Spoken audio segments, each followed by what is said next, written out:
a una pregunta que nos están haciendo en redes. Diana Vaquero nos pregunta que si el Frente Nacional por la Familia no son auténticamente pro vida, tú lo mencionaste, y quisiera preguntarte si tienes alguna descripción concreta de cómo el Frente Nacional por la Familia ha actuado en esta lógica de dilatar, de posponer, de bajarle la importancia a la crisis en la que estamos, para que tengamos una idea más formada de lo que estás argumentando. Sí, los líderes, yo voy a ser muy específico, los líderes a sueldo, o sea, los asalariados que dirigen estas organizaciones y Red Familia, y muchos en México, es gente que trabaja a sueldo, gente que recibe financiamiento.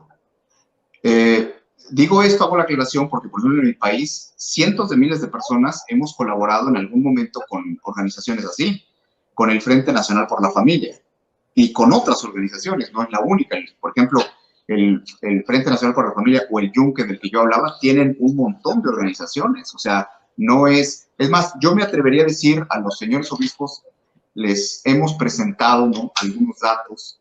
Por eso tuvimos que fundar el movimiento Sea Católico, Viva Cristo Rey, porque nos dimos cuenta que muchos movimientos no eran en realidad católicos. Insisto, eran de operación política, ¿sí? Eran grupos que representaban intereses que nada tienen que ver con la misión de la Iglesia. Entonces, evidencias muy concretas. Bueno, yo lo puedo decir abiertamente. Los líderes, por ejemplo, en el caso de esta organización en México del Frente, son los que van a negociar, a cabildear con los políticos para que a final de cuentas el aborto quede vigente antes de las discusiones legislativas. Son parte de la negociación que se hace entre las cúpulas, porque esto es muy curioso, ¿eh? Hay un elemento que no desaparece, o sea, cada organización tiene su plataforma distinta, pero hay una presencia que nosotros hemos encontrado en todas estas organizaciones. En la cúpula se juntan con la masonería. Eso es un signo, son amigos entre todos, ¿no? Y entonces sigue siendo el poder protegiendo al poder, pero nos ha tocado. Hemos tenido literalmente detenidas cuestiones en congresos locales donde se ha discutido, por ejemplo, la causa del aborto, y llegan estas organizaciones, se encierran con los políticos de izquierda, van con el obispo y le dicen, ya no hay nada que hacer, no se preocupe, usted deje que pase esta ley porque después vamos a hacer tal cosa. Hemos visto cómo a los líderes locales les dan instrucciones los abogados de estas organizaciones para hacer cosas que sabemos que no van a prosperar legalmente. O sea, es perverso, no es una falta de conocimiento, de pericia, no, es operación abierta y uno se da cuenta. Entonces, otras evidencias que hemos visto, bueno, pues evidentemente cómo se sale a mentir con datos falsos. O sea, esto es, en mi país, por ejemplo, ¿no? Explotar mediáticamente el estar diciendo que los 11 ministros de la Suprema Corte votaron la despenalización del aborto, es mentira. Tenemos un ministro pro vida, un hombre congruente que no se quiso prestar estas porquerías y no se presentó a la votación para no participar. En México, nada más para que se dé una idea de la manipulación política que hay en nuestros países detrás de esto. Pongo el ejemplo en mi país. En México, la despenalización del aborto se votó, de los 10 ministros que participaron, son 11, insisto, uno no se quiso presentar, votaron los 10 en unanimidad. O sea, ni siquiera hubo discusión. Llegaron a dar discursos de ideología de género y de feminismo radical. O sea, parecía los ministros repetían párrafos completos de discursos de las principales proaborto de México. Una cosa escandalosa. Se acabó el derecho, se acabó la ciencia. A mí me preguntan, Luis Felipe, Juan Camilo, como constitucionalista, como líder católico en México, me preguntan, oye, Mario, ¿qué está pasando? Y les digo, es que tiene una interpretación, primero, política. Nuestros países están dejando de ser repúblicas. Están cambiando, el régimen está cambiando. Estamos dejando de ser países democráticos, representativos, con división de poderes, en libertad, con ciertos derechos, aunque hay injusticia, aunque hay corrupción, pero éramos federaciones, ¿no? Éramos repúblicas. Esto con el socialismo del siglo XXI se está terminando.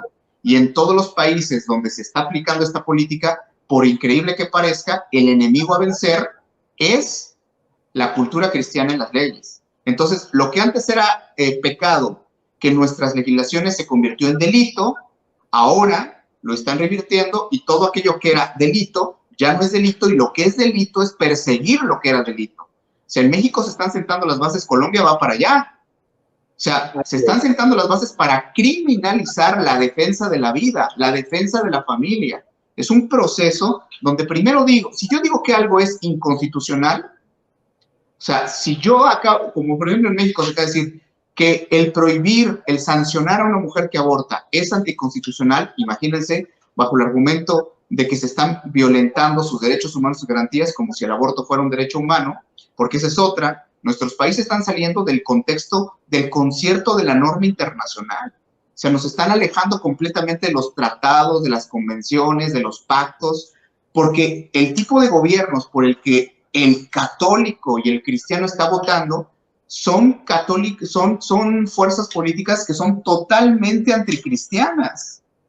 En su práctica política, ¿qué están haciendo? Están tratando de prohibirlo, pero además de decir que es delito atacar. Entonces, en muy pocos años en Latinoamérica no va a haber libertad de culto, no va a haber libertad de expresión religiosa. Bueno, si alguien ha ido a Cuba, ver cómo está reducida la Iglesia Católica, ¿sí? Y cómo hay un sincretismo religioso, porque es lo que promovió el gobierno, ¿no? Ahí llega el templo católico, la mitad es para el culto católico y la mitad es para los santeros, ¿no? Así están muchos templos. Bueno, pues eso exactamente es lo que se está promoviendo. En mi país se va a dar el grito de independencia como en muchos otros países hermanos latinoamericanos y va a venir, imagínense nada más, ¿no? El representante del gobierno cubano a acompañar a mi presidente para dar el grito de independencia.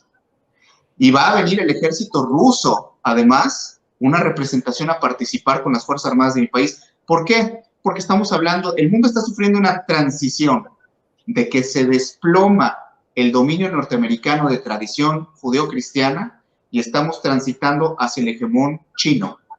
Y entonces, culturalmente nos estamos todos alineando y evidentemente los países latinoamericanos se nos está despojando de nuestra identidad. Por eso es que pues va a haber una guerra, porque por lo menos una guerra cultural, Luis Felipe, Juan Camilo, ¿no? Porque vamos a ver si los pueblos latinoamericanos, y lo voy a decir con todas sus letras,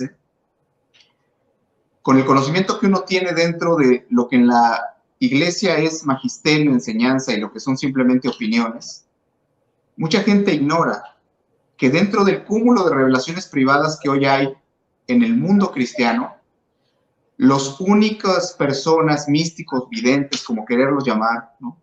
Como querramos, que han sido aprobados por la iglesia, todos han dicho algo igual, en diferentes países.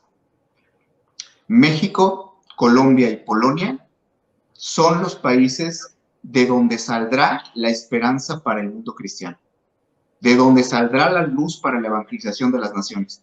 No es casualidad que aunque siempre han empezado por Argentina, porque es su laboratorio preferido, ¿no? Porque ahí hay una base social que permite, ¿no? El poder hacerlo, pero no es casualidad que México y Venezuela, que México y Colombia estén tan, digamos, unidos en este mismo proceso. Es un proceso donde la batalla tiene que ser una batalla en todos los órdenes. Nos ganaron en la cultura. Ellos llegan siempre al poder y transforman las leyes para generar cultura. Porque las leyes generan cultura, no la cultura leyes. Las modificaciones a las leyes, una ley provoca, incentiva una conducta, normaliza una conducta, despreocupa al que comete esa conducta. Entonces, ¿qué es lo que pasa? Que la gente es muy clara: eutanasia, uniones homosexuales, ideología de género, despenalización del aborto, niños transgénero. O sea, todo esto es parte de un paquete que está para poder cambiar la idiosincrasia de todo un continente, y si no es por la buena, es por la mala, ¿no? O sea, Mario, lo están haciendo, son políticas iguales en todos nuestros países. Eso que mencionas sobre